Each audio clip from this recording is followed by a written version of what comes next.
DC lapangan datang, Anda harus bayar, bukan.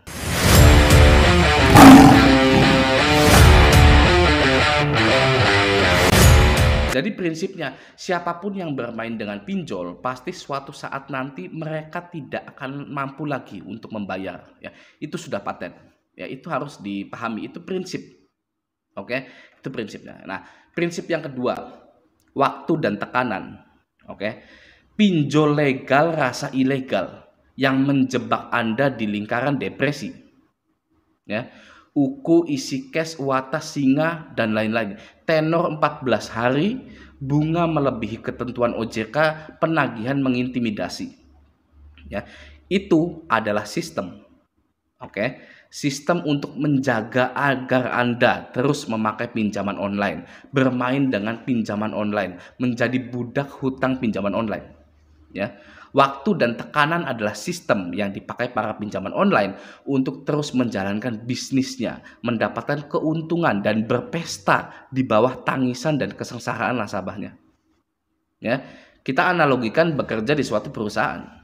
Oke, semua karyawan mempunyai waktu untuk bekerja dan tekanan agar segera menyelesaikan pekerjaan tersebut. Ya, di Jepang, kasus depresi dan bunuh diri itu cukup tinggi karena waktu kerja yang abnormal dan tekanan kerja yang luar biasa di luar dari kemampuan manusia. Oke, begitupun pinjaman online, waktu atau tenor hutang pinjaman yang tidak masuk akal. Ya, tenornya tidak masuk akal, tidak sesuai dengan cash flow atau alur keuangan orang-orang pada umumnya.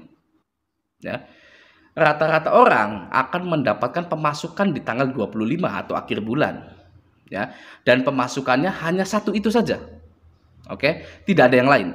Namun tenor ini, ya, tenor di pinjol ini 14 hari. Oke, yang katanya pinjol legal, pinjol resmi, yang katanya pahlawan UMKM, ya, yang katanya solusi keuangan bagi kita semua. Ya, bagaimana bisa satu orang akan menyelesaikan hutangnya jika pemasukannya hanya sebulan sekali, namun mereka harus membayar di hari ke-14? Jelas mereka akan mencari lubang yang lain, ya, hutang yang lain, sampai limit pay letter pun digestun untuk menutupi pinjol-pinjol sebelumnya. Ya, itulah kenapa tercipta jasa gestun pinjaman online. Oke, dan juga tekanan dari para juru tagih atau debt collector yang tidak berperi kemanusiaan. Ya, nasabah pinjol ini diinjak-injak harga dirinya, diludahi martabatnya, dignitinya, ya, diancam akan dipermalukan di sosial media jika terlambat bayar, ya, dan penagihan yang tidak berperi kemanusiaan itu sudah dilakukan 3 hari sebelum jatuh tempo. Ya, itulah sistem waktu dan tekanan, ya, yang akan membuat kehidupan seseorang hancur. Oke, sekarang karena kita sudah mengetahui kedua prinsip tersebut, ya, maka kita harus menyiapkan strategi-strategi cemerlang agar galbay ini, ya, aman, gitu ya. Oke,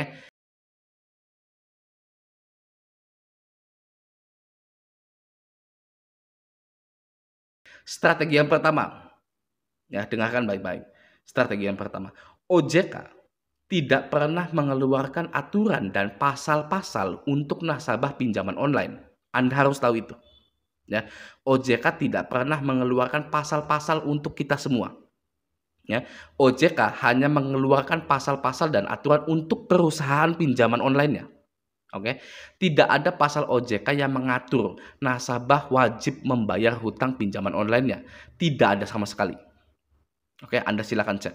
Ya, jika OJK tidak pernah mengeluarkan pasal-pasal untuk nasabah pinjol, maka Anda berhak untuk mengambil keputusan rencana keuangan di dalam kehidupan Anda dengan cara menggagal bayarkan pinjaman online Anda, ya, sampai waktu yang tidak ditentukan. Ya, Anda berhak menunda bahkan menggagal bayarkan hutang pinjaman online itu untuk merealisasikan rencana keuangan pribadi Anda. Oke ya, itu yang pertama. Yang kedua, tidak ada pasal OJK yang mengatur dan berbunyi nasabah pinjaman online wajib menanggapi penagihan juru tagih atau debt collector dari perusahaan pinjolnya langsung maupun rekanan atau pihak ketiga. Tidak ada pasalnya. Anda harus menanggapi, membalas semua aktivitas penagihan yang dilakukan oleh pinjol. Tidak ada. Oke ya.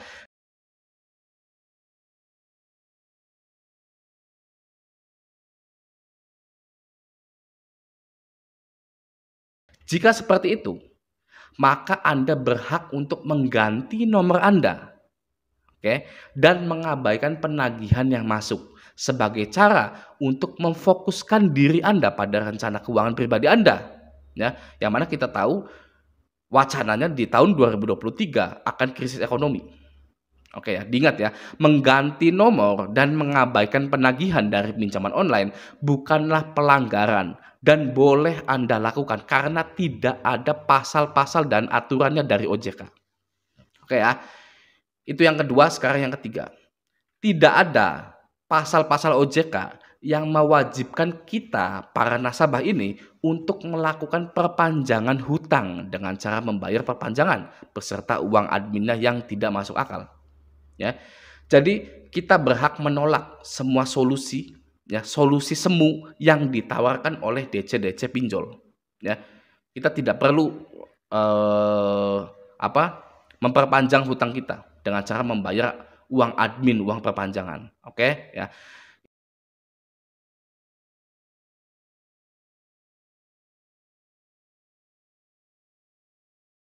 Keempat, dilarang membayar hutang secara cash kepada debt collector lapangan.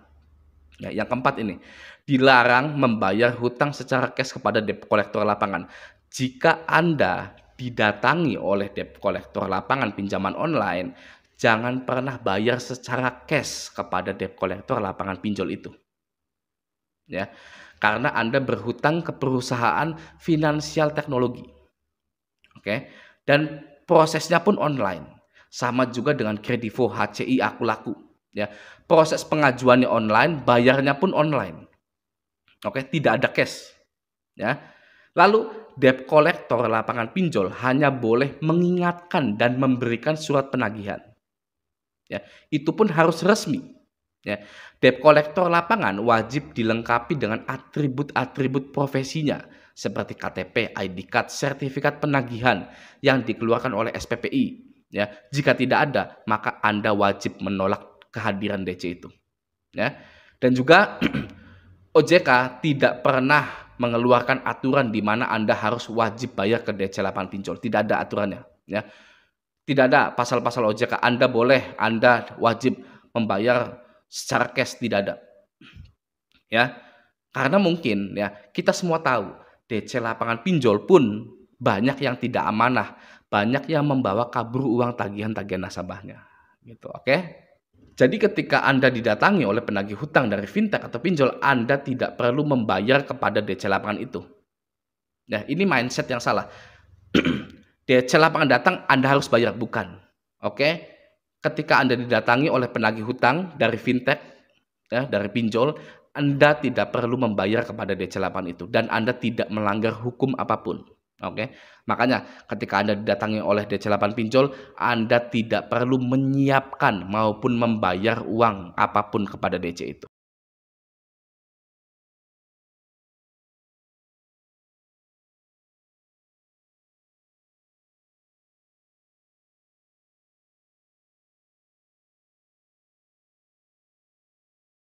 Ya, itu yang keempat. Yang kelima, OJK mengeluarkan banyak peraturan dan pasal-pasal untuk pinjaman online-nya.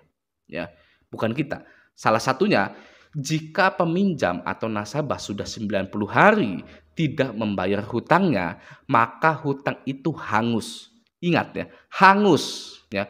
Karena menurut Direktur Pengaturan Perizinan dan Pengawasan OJK Hendrikus Pasagi, ya, mengatakan penyelenggara peer-to-peer atau P2P lending hanya bisa menagih cicilan yang tertunggak maksimal 90 hari. Setelahnya, pinjaman tersebut tidak bisa ditagihkan lagi atau hangus. Ya, konsekuensinya nasabah peminjam akan dimasukkan ke daftar peminjam yang tidak bayar pinjaman. Mereka tidak akan dapat pinjaman dari P2P, lending dan perbankan lagi. Oke, itu kata Hendrikus Pasagi. Kalau hutang kita sudah hangus dan sudah dimasukkan di slik OJK sesuai dengan aturan yang diterbitkan oleh OJK, lalu kita masih ditagih, ya, kita rugi 2 kali ruginya, sudah masuk slik OJK, ya, ditagih lagi, ya kan. Maka dari itu, ya, buat orang-orang ini ya, pinjol yang masih menagih setelah 90 hari adalah scam, penipuan, ya. Karena sudah jelas jika kita tidak bisa membayar, bukan ditagih lagi, ya, tapi kita akan dimasukkan ke daftar blacklist OJK. Oke, nah sekarang saya rangkum, ya. Jadi ketika Anda gagal membayar pinjaman online, maka strategi yang harus Anda lakukan adalah nomor 1, tidak perlu menanggapi penagihan yang masuk dari DC pinjol. Ya, karena tidak ada aturannya, tidak ada pasalnya Anda harus menanggapi DC pinjol. Oke. Yang kedua, Anda berhak untuk mengganti nomor Anda. Ya, karena itu bukan pelanggaran. Ya, tidak ada di OJK ya Anda mengganti nomor itu ada pelanggaran, tidak ada. Ya, OJK tidak pernah menerbitkan pasal-pasal itu. Oke. Nomor 3, Anda berhak menggagal bayarkan pinjaman online Anda. Ya, ingat ya, Anda berhak menggagal bayarkan pinjaman online Anda untuk mewujudkan planning keuangan pribadi Anda. Oke. Itu yang nomor 3. Nomor 4, Anda berhak menolak kehadiran DC lapangan. Ya, karena tidak ada. Ya, lagi-lagi tidak ada pasalnya, tidak ada aturannya OJK menyatakan nasabah harus menemui DC lapangan, tidak ada. Ya, nomor 4 itu. Nomor 5, Anda tidak boleh membayar uang angsuran secara cash kepada DC lapangan. Karena ini fintech, ya, finansial teknologi. Gitu ya. Prosesnya online, pembayarannya pun online, ya. Dan juga untuk meminimalisir DC itu tidak amanah, ya. Anda bayar tapi tidak disampaikan, gitu.